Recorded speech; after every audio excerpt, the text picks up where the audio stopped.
Hi, Naya. It's Sonia. I'm in the state of Florida, and I was surprised to know that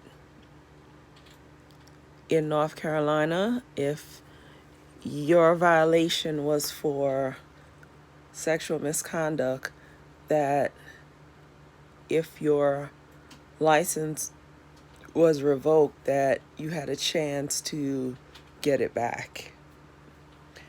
Here in Florida, when your license is revoked and you sign that paperwork, one of the stipulations is you can never reapply to get a license in mental health counseling ever again.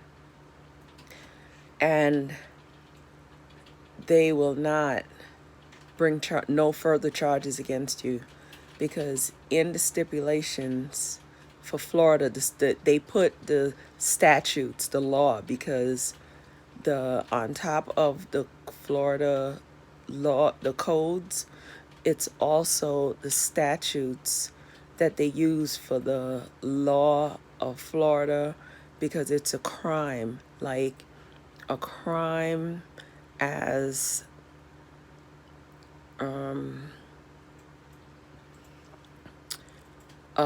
sexual battery. That's exactly what it says. It's sexual battery, because the client is under your care in Florida. So there is no going back. So in Florida, there is no second chances with it. So I found that interesting that North Carolina had it different. So when you're in one place and you see things done one way, when you see it done another way, it's like, oh wow, that's interesting. It's like that for me. Because I read a lot of them, and there were several of them for Florida. Actually, that was one of the most in Florida. And a lot of people have lost their license because of sexual misconduct. And there's no going back. And and it was that they chose that in place of being having charges filed against them. And there, even with healthcare fraud, they their license is revoked and there'll be no charges filed against them. And I realized they do that with a lot of things. There was one where the lady, it was something with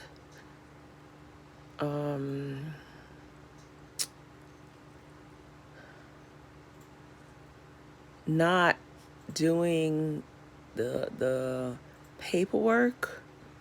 It was something like that. It was one like that, and she had to pay a fine. That was the one that was really a mistake, which is, I expected to see more like that.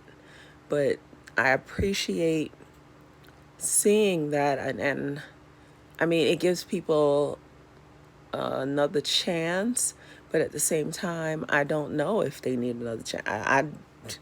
I don't know. I'm not at the point where I feel one way or the other, because I can't imagine doing what they did. But then again, I'm not at an impaired state either. So in my mind, I believe they could have been impaired. I mean, that's the only thing I could think of that would make them do those things. And the healthcare fraud, or they're greedy, or I, I just can't imagine. Anyway, it was great seeing your video, and I like the idea that we get to find out what's going on in other states, because it takes us out of knowing only what's going on in our own states, and that's really good to know. I really appreciated this assignment, because it's taking me out of my own shell. Not shell, but Professor, you would understand this. It's taking me out of, it's helping me network, so to speak, because at least I know what's going on outside of Florida. I'm originally from New York, and I looked at some of New York's, and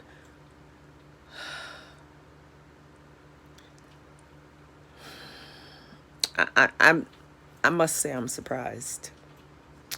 All right, goodbye.